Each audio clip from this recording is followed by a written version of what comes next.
Hello students, welcome to financial accounting class. In the previous class we were dealing with the different journal entries to be passed in the books of consignor. Today we'll be dealing with the journal entries to be passed in the books of consignee, that is the agent. Okay, so let's deal with the first journal entry. First one is for goods received on consignment, then there is no entry. For expenses incurred by consignor, no entry. For any expenses which are been goods received on consignment, this entry comes in case of consignor's account. It is nothing to be done in terms of consignee's account. Goods are being received by the consignor, so it comes in case of consignor's account. It doesn't bother the consignee.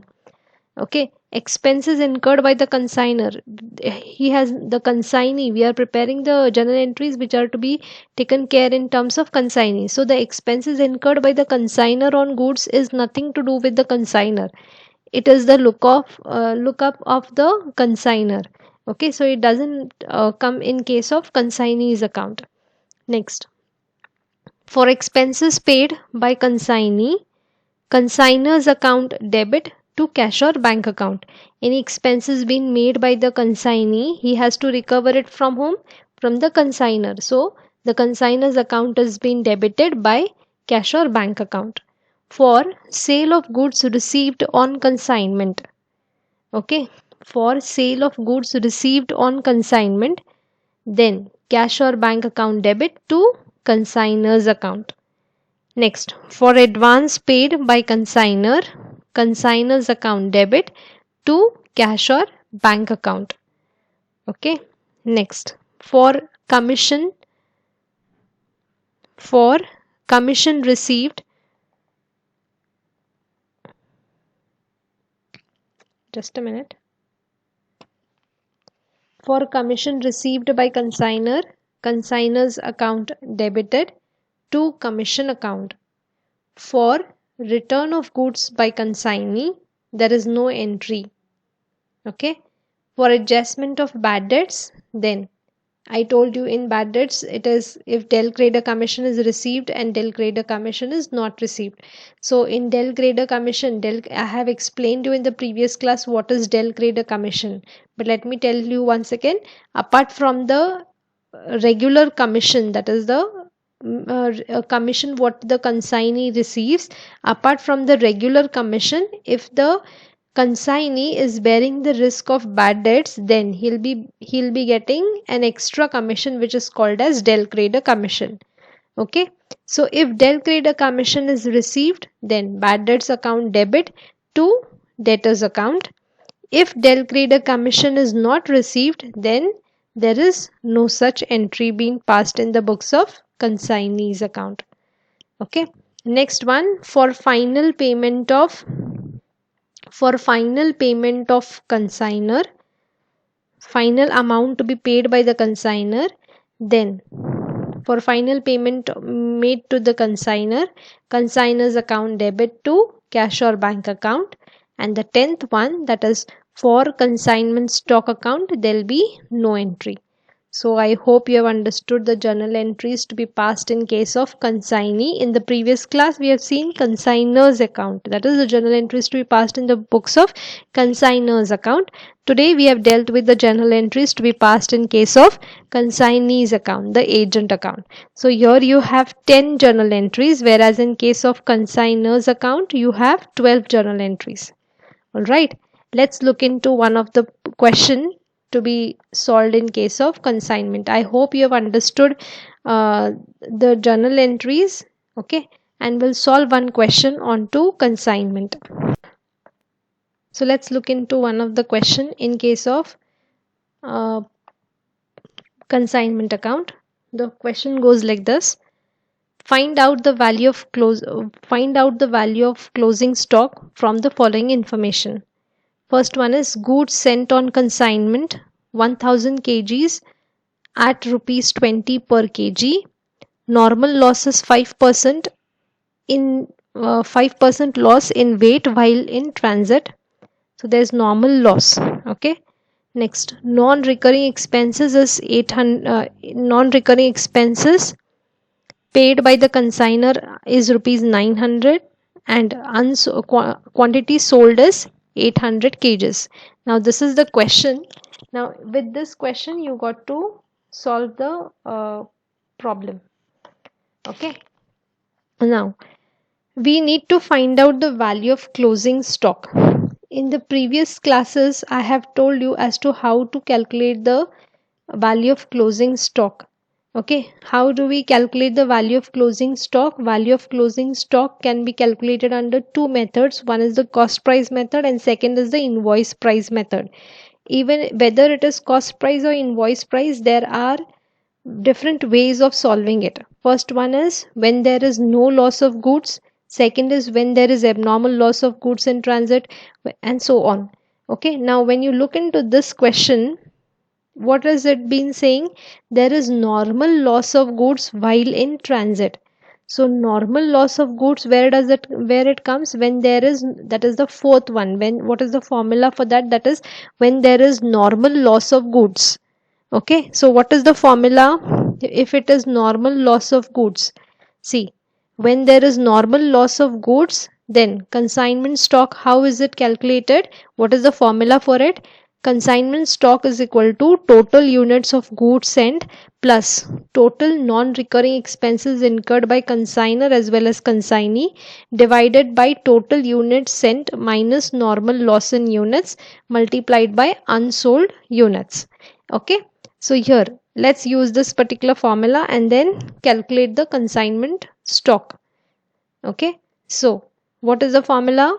I just now told you, that is consignment stock is equal to,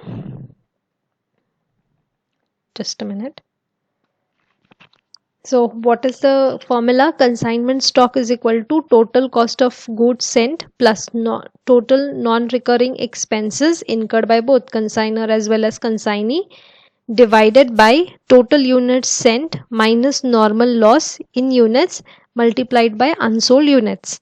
Okay, so let's put this formula in and apply and calculate consignment stock. So total cost of goods sent, total cost of goods sent is, goods sent on consignment is how much? 1000 units.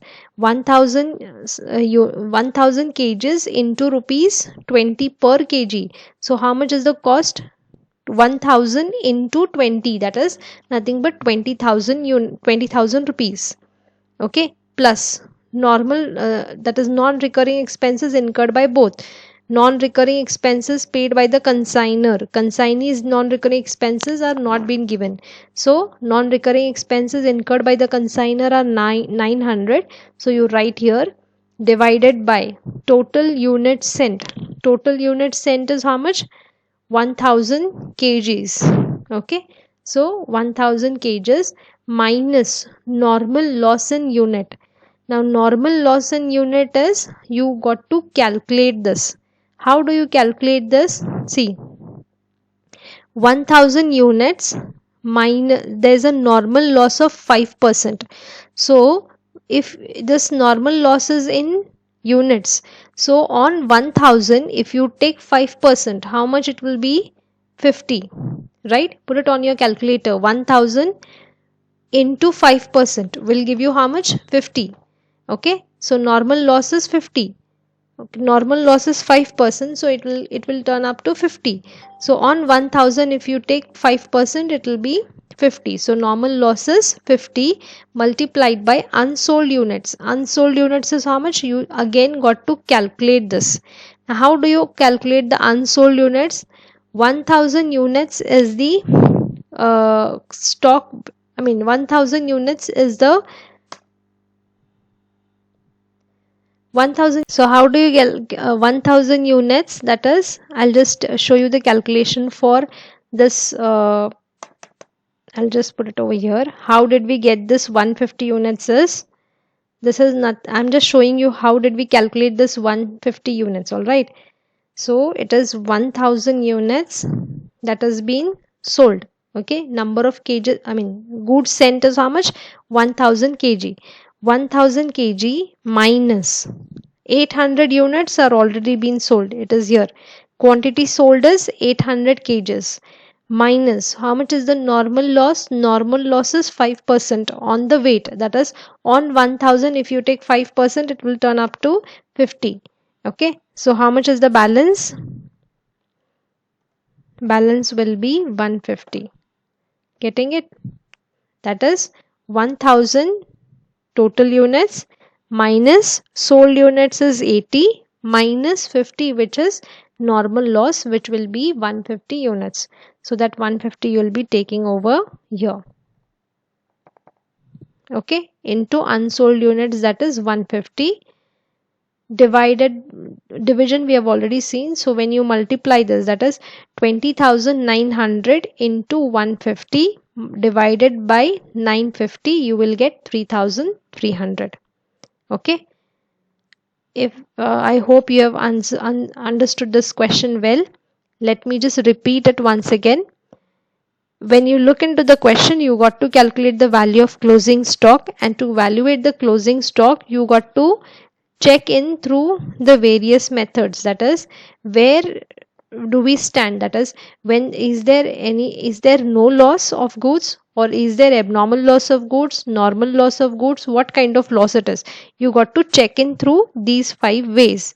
Okay, then in this question if you see, there is normal loss. So for normal loss, that is the fourth step, when there is normal loss of goods.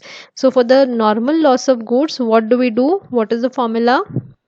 When there is normal loss of goods, consignment stock is calculated as total cost of goods sent plus normal non-recurring expenses incurred by consignor as well as consignee, divided by total units sent minus normal loss in units into unsold units.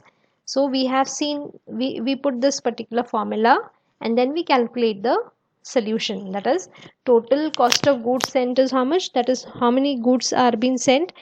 That is 1000 units into, what is the rate? 20. So 1000 into 20 will give you 20,000 rupees. That is cost of goods sent, plus non-recurring expenses incurred by the consignor is being given as 900.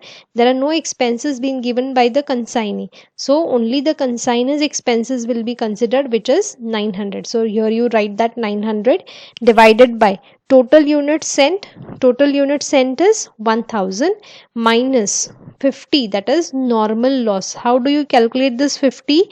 On 1000 if you minus 5%, you will be getting, on 1000 if you multiply with 5%, that is on 1000 if you put 5% multiply by 5%, you will get 50.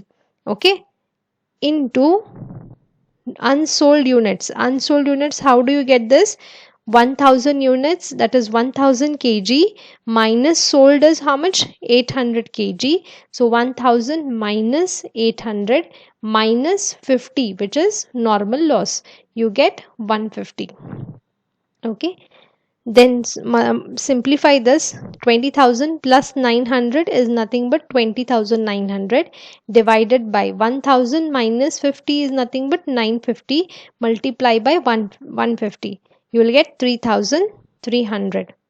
Okay, I hope you have understood today's class. We'll check into the next questions in the next class. Thank you.